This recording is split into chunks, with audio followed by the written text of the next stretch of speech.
Hello, everyone, and welcome to English Pod. My name is Marco. And my name is Catherine, and today we're talking about a very important day in a couple's life. That's right. We're going to a wedding, and but this time it's not going to be so romantic because actually the groom is having second thoughts about the wedding. Okay, that means he's nervous and he's not positive he wants to get married today. So remember, the groom is the man, the bride is the woman. Let's jump right into this dialogue, listen to what's going on, and when we come back, we'll be talking about some of the words and phrases you've heard.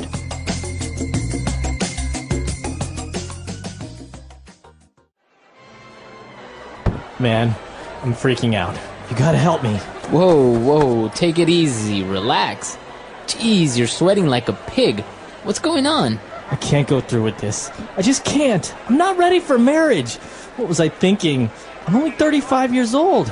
I've got my entire life ahead of me. Adventure's waiting. I can't settle down yet. What are you talking about? It wasn't more than a month ago that you were rambling on about how you are tired of living the life of a bachelor and how you envy your friends that have a family. I know. Let's think this through.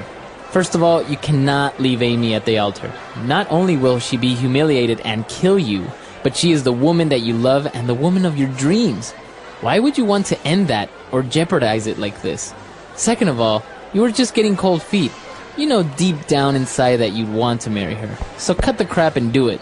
You're right. I'm being crazy. Okay, I'm ready. Let's do this. Great. Whew. That was a close one.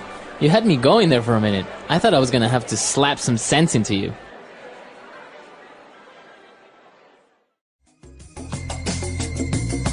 All right, we're back. So he almost didn't get married, but luckily you have a good friend to help you out. Exactly. So this friend really saved the day, made sure that the groom didn't get too nervous, and had some really positive words. So let's take a listen to some of these marriage words in today's language takeaway. Language takeaway. All right, so as you mentioned, we have this word marriage. Now, marriage is the noun form, right, of actually getting married or to be married. Right. Marriage is the noun, the word that describes the relationship between two married people. Okay, and so you have a relationship, maybe you're dating, but once you get married, the thing between you as a man and a woman, that's your marriage. Your marriage, okay. So you could say, our marriage is in danger. We need to work on our marriage. Exactly. Or we have a happy marriage. All right. Okay, so that's marriage. Now, if you get married, and this guy, he mentioned a phrase which was to settle down. To settle down. This is a very important phrase. To settle down means to get serious, mature, and to stop living like a child. It means really to have a house or to start having kids. It's a time in life. So to settle down is to become more stable, right? As you say, to buy a house, to have a family, to stay in one place and not be so adventurous or stuff like that. Exactly. So it's to calm down and to be more fixed in life. All right. Now, the opposite of this would be to be a bachelor. Right. So bachelor is a single man, someone who's not married. And you often hear this term when we talk about apartments. So bachelor pad is an apartment that's specific to a single man. Usually there's lots of video games and a fancy TV and a pool table. Yeah, exactly. Yeah. All right. So bachelor, we had a lesson about this called bachelor party. Right. Which is a party for a man right before he gets married. Okay. And bachelor is a special word for a man who's not yet married. Okay. Very good. And now as they were talking about not getting married, he said that you can't leave Amy at the altar. So you often hear this in movies, she got left at the altar, or you can't leave her at the altar. This word altar is actually religious. Altar is the table in a church where the priest does all of his work. Right. All right, so an altar is a special religious table. So usually two people will stand in front of an altar and get married, right, with the priest who is doing his thing there. Exactly. He says, do you, Joe, take Samantha to be your bride, blah, blah, blah. So that happens at a special place called the altar. Okay, very good. It's also common in the normal mass, like on Sundays. Right. Okay. And for the last word or phrase today, it's to get cold feet. You're just getting cold feet. Okay, so this is a very funny phrase in English because it doesn't actually mean that you're You're cold. feet are cold, Right. So cold feet means you're nervous about something. You might change your mind. Okay. Okay, so people often talk about men and women getting cold feet before a wedding. But you can also relate it to any other situation, not only getting married, right? Yeah, for example, I'm going to go jump out of an airplane tomorrow. Okay, fast forward tomorrow. Oh no, I have cold feet. I don't think I want to jump Right. out of an airplane. Okay, so that's to get cold feet, to have Right. second thoughts or doubts about actually doing something. Exactly, cold feet. All right, so why don't we listen to our dialogue again? Let's keep a lookout for all of these words, and we'll be back in a little bit. Man, I'm freaking out. You gotta help me. Whoa, take it easy, relax. Jeez, you're sweating like a pig. What's going on? I can't go through with this. I just can't. I'm not ready for marriage. What was I thinking? I'm only 35 years old. I've got my entire life ahead of me. Adventure's waiting. I can't settle down yet. What are you talking about? It wasn't more than a month ago that you were rambling on about how you are tired of living the life of a bachelor and how you envy your friends that have a family. I know. Let's think this through. First of all, you cannot leave Amy at the altar. Not only will she be humiliated and kill you, but she is the woman that you love and the woman of your dreams. Why would you want to end that or jeopardize it like this? Second of all, you were just getting cold feet. You know deep down inside that you'd want to marry her. So cut the crap and do it. You're right. I'm being crazy. Okay, I'm ready. Let's do this. Great. Whew, that was a close one. You had me going there for a minute. I thought I was going to have to slap some sense into you. All right, we're back. So now why don't we take a look at 4 key phrases that we found in this dialogue on Fluency Builder. Fluency Builder. This first one is a really great phrase because it's very, well, it's easy to picture this, what we're describing. Sweating like a pig. To sweat like a pig. Okay, you're sweating like a pig. All right, this is a way to say that someone is sweating a lot. A lot. Okay, and it's really gross or disgusting. Now, do pigs actually sweat? I don't know if pigs actually sweat, but you imagine someone smells bad and they have, sweat on their face and their back and their arms. All right, well, sometimes don't you say you're sweating like a dog? You could also say that. I guess we like animals in English, but this is just a really great way to say that someone is really sweaty. All right. And, well, he was sweating and he was really nervous because he said, I can't go through with this. What does he mean, go through with this? With what?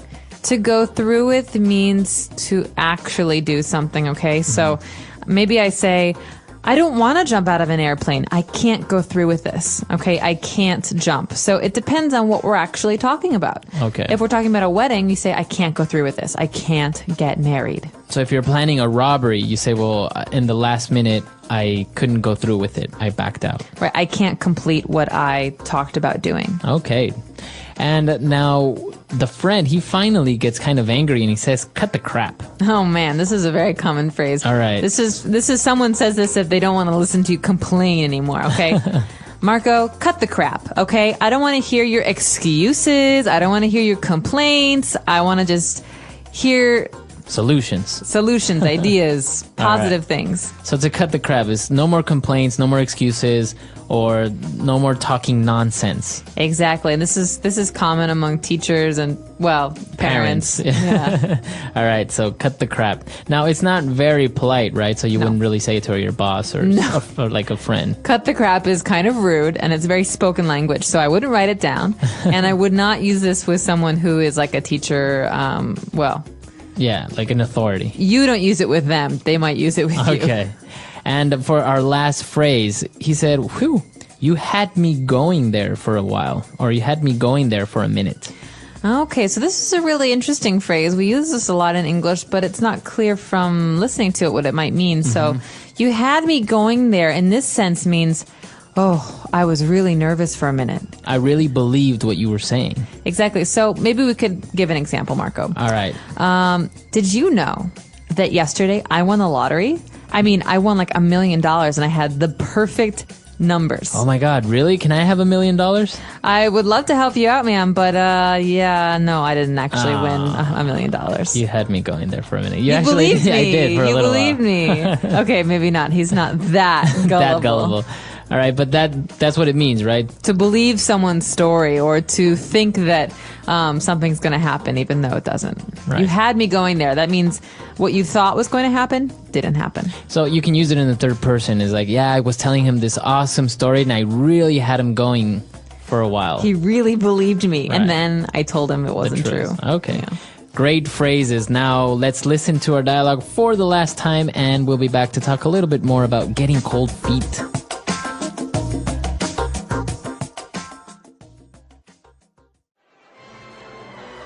Man, I'm freaking out.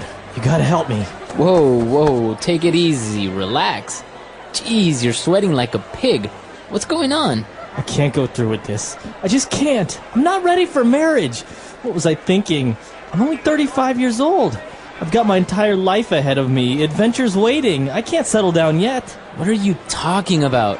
It wasn't more than a month ago that you were rambling on about how you are tired of living the life of a bachelor and how you envy your friends that have a family. I know. Let's think this through. First of all, you cannot leave Amy at the altar.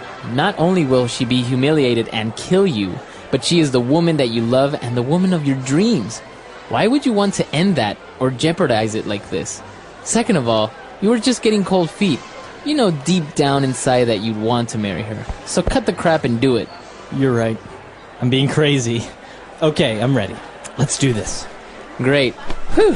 That was a close one. You had me going there for a minute. I thought I was gonna have to slap some sense into you.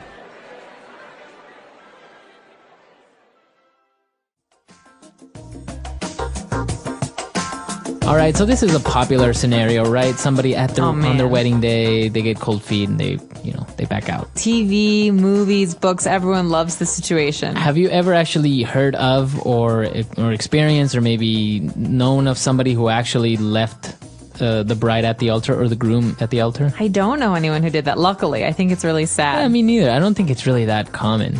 No, but there was a movie just about this. So there's a woman, Julia Roberts, who tries to get married but never can. So it's called Runaway Bride. Right. Because every time she goes to the altar, she gets nervous, she gets cold feet, and she runs away. Right. So they call her the Runaway Bride. I can't imagine this actually happening to someone. I mean, you have all your family there, your friends. I know, it'd be so embarrassing. It's amazing. And expensive. Exactly, because you've already paid for everything. So do you get to eat the cake if you're the one who's left behind? I think so. Everything's paid for, right? Exactly. And drink all the liquor. All right. Oh. Hello, how are you? Hi, I'm good, thanks. How about you? I'm doing great. I'm excited to talk today. We have an interesting topic, wedding doubts. Yes, wedding doubts. It's something many people feel but don't always talk about. It's normal to feel a little nervous before a big step like marriage. Exactly. Some people think that having doubts means you shouldn't get married. But sometimes it just means you are thinking carefully. Marriage is a big change, and it's smart to think deeply about it. I agree. Doubts can come from many things. Maybe you are afraid of the future, or maybe you wonder if you are ready to share your life with someone. It's not always a bad sign. That's true. I think sometimes people feel pressure from family, friends, or society. Everyone expects them to be happy and excited, so they are afraid to say, "I'm not sure." Yes, and when you feel that pressure, it becomes even harder to listen to your real feelings. You might ask yourself, do I want this wedding because it feels right, or because everyone expects it? That's a very important question. Weddings are beautiful, but after the wedding, there is marriage. And marriage is everyday life. It's not just one day of celebration. Right? It's waking up every day next to the same person, making decisions together, solving problems together. It's about building a life, not just planning a party. Exactly. That's why wedding doubts can sometimes be helpful. They make you stop and think, am I ready for this life? Do I really know this person? Can we grow together? Sometimes doubts are small. You might feel nervous about moving to a new home or starting a new life. That's natural. Big changes always bring some fear. Yes, and sometimes doubts are bigger.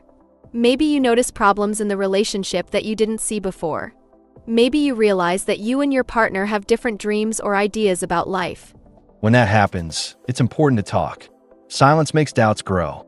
Talking with your partner about your feelings can help you both understand each other better. And you don't need to be afraid to say you are scared. Being honest shows that you care. It shows you want a strong, healthy relationship. Sometimes people feel shame when they have doubts.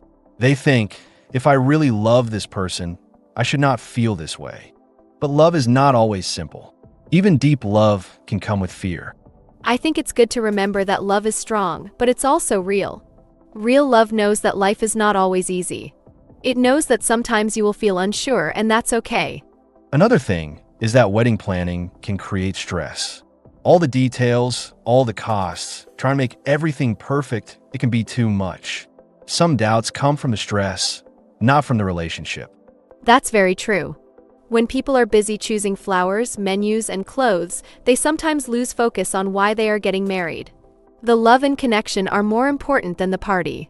And if you're feeling tired or overwhelmed by planning, it's okay to take a step back. It's okay to remind yourself, the wedding is just one day, but the marriage is the real journey. I love that idea. The wedding is the beginning, not the end. It's the start of a new life together. If you are feeling doubts, it's good to look deeper, not just run away from the feelings. Yes, you can ask yourself, are my doubts about fear of change, or are they about serious problems between us?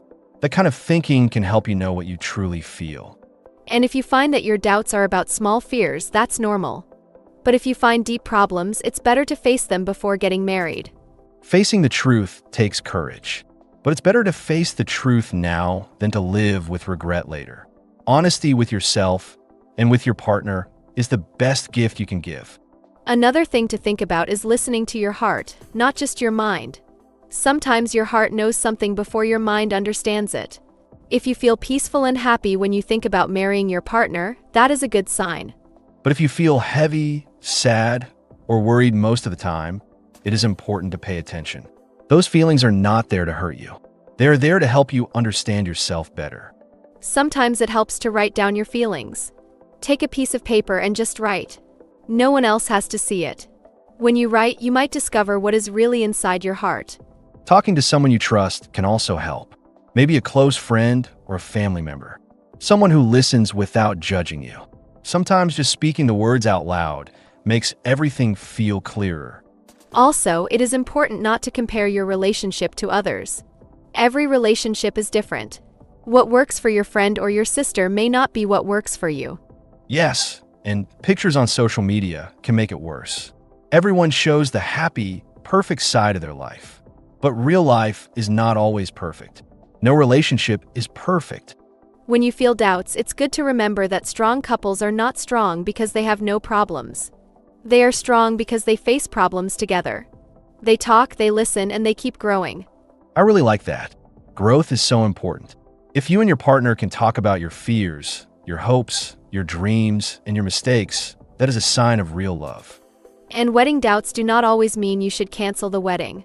Sometimes they are just signs that you care deeply and want to do things right. You want to build something strong, not something fast. Taking time to understand your feelings is an act of love.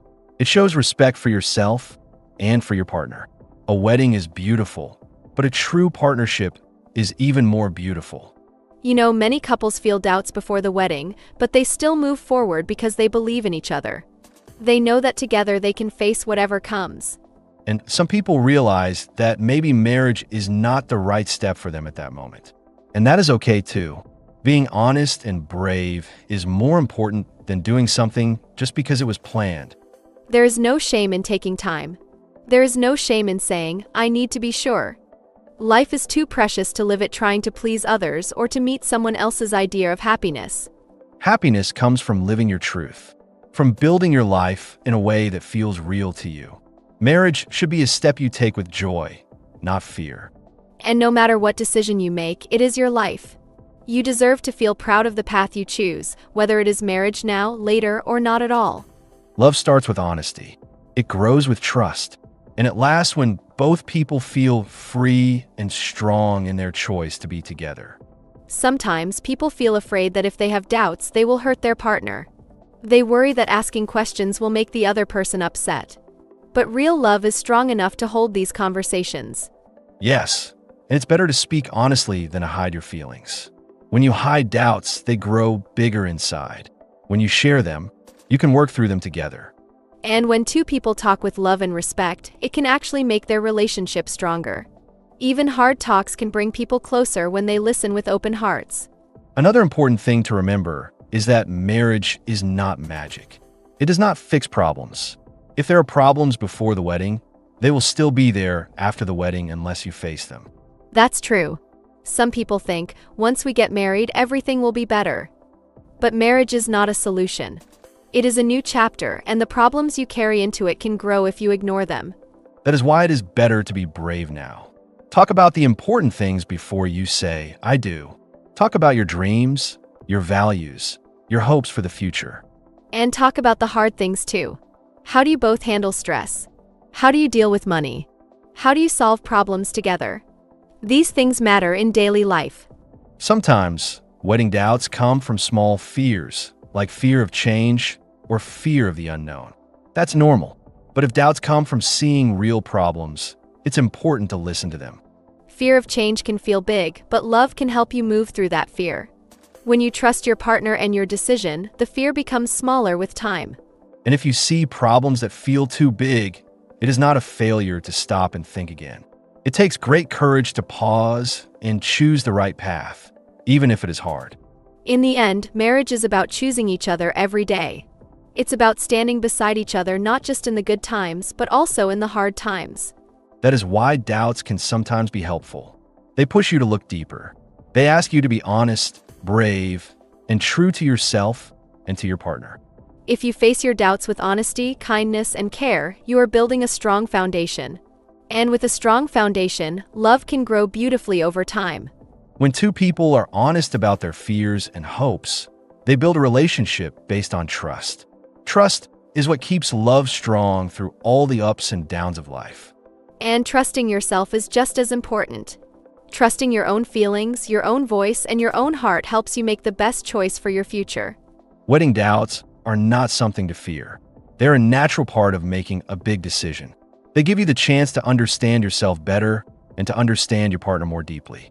Taking time to think, to talk, and to listen shows that you care. It shows that you want to build something real, something that will last not just for one day, but for many years to come. Whether you decide to move forward with marriage, to wait, or to choose a different path, what matters most is that the decision feels true to you. Love that is built with honesty, respect, and patience is strong. It grows stronger with time.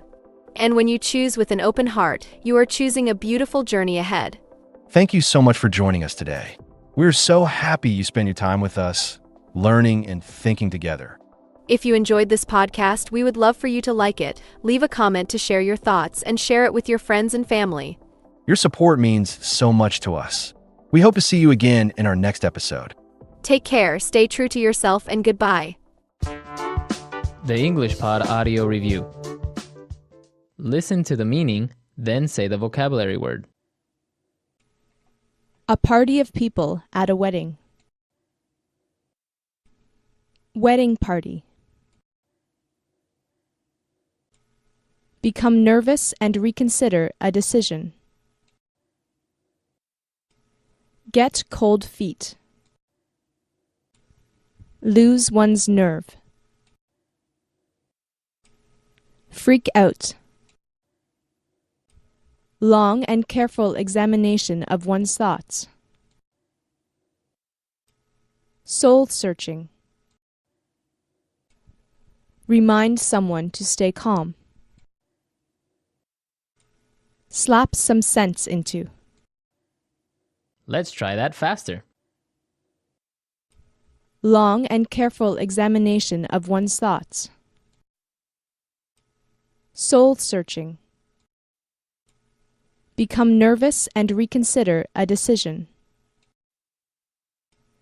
Get cold feet. Lose one's nerve. Freak out. A party of people at a wedding. Wedding party. Remind someone to stay calm. Slap some sense into. Now say the word and hear it in a sentence. Wedding party.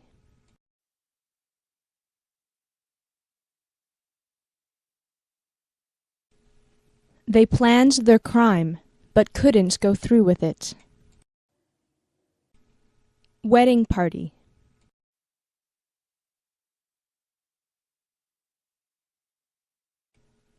You can't go through with this. We are going to be arrested. Wedding party.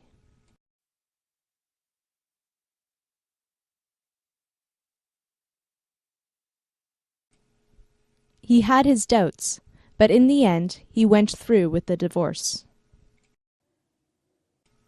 Get cold feet.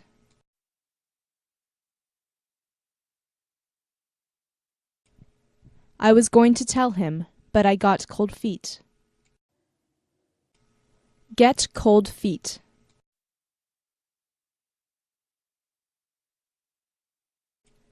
I can't believe he got cold feet on his wedding day.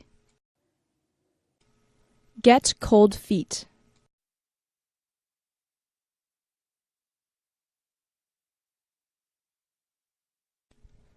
I was about to complete my work, but I got cold feet, and I came clean. Freak out.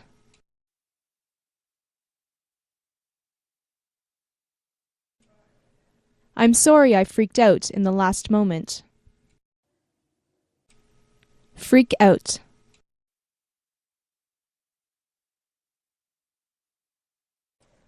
Don't freak out on me like that again, please.